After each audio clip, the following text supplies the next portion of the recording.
আসসালামু আলাইকুম, নীলাস কিচেন লাইফে আপনাদেরকে স্বাগতম। আজকে চলে আসলাম সুন্দর একটি রেসিপি নিয়ে। খুব সহজ বিফ পাস্তা রেসিপি। ঘরে থাকা উপকরণগুলো দিয়েই খুব সহজে বানিয়ে নিতে পারবেন। তো দেখতে পাচ্ছেন আমি তেলের মধ্যে প্রথমেই আলুগুলো ভেজে নিচ্ছি। আমার একটু এই পাস্তাটাতে আলুটা খুব ভালো লাগে, এই জন্য আমি একটু বেশি করে আলু দিয়ে নিয়েছি। আলুগুলোকে আমি একটু হালকা লাল লাল করে ভেজে নেব। কীভাবে কেটেছি সেটা তো দেখতেই পাচ্ছেন। তো আমার ভাজাটা প্রায় হয়ে গেছে, আমি এখন এগুলোকে তুলে নেব।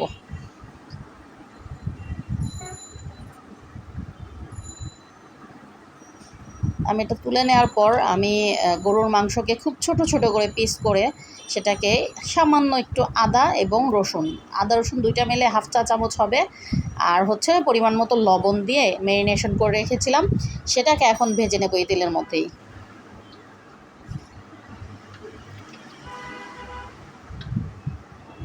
তো যারা দেখছেন সবাইকে অসংখ্য ধন্যবাদ। যারা এখনও আমার চ্যানেলটিকে সাবস্ক্রাইব করেননি দয়া করে সাবস্ক্রাইব করে দেবেন, তাহলে অনেক সুন্দর সুন্দর এবং ইজি রেসিপিগুলো পেয়ে যাবেন।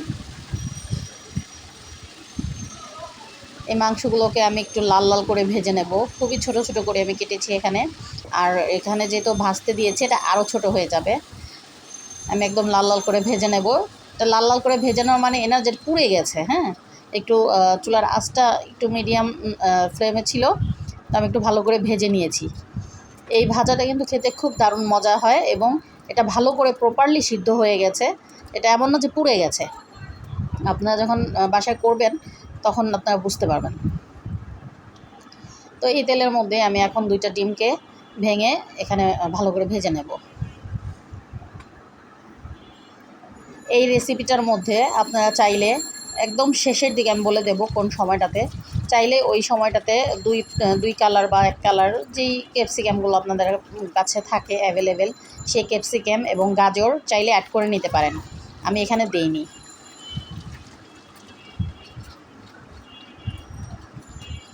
বাসার জন্য যেহেতু রান্না করতেছি এবং নিজেরা খাবো, তো এই মুহূর্তে ছিল না তাই দিইনি। আপনাদের কাছে থাকলে আপনারা যদি চান তাহলে দিয়ে নেবেন,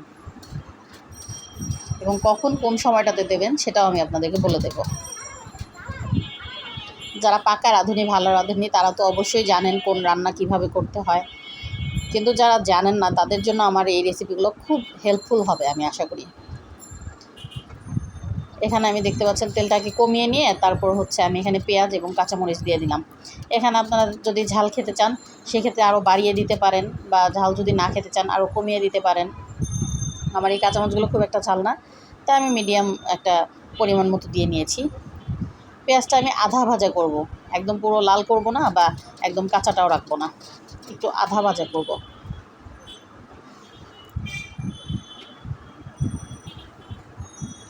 আমার পেঁয়াজটা প্রায় ভাজা হয়ে গেছে।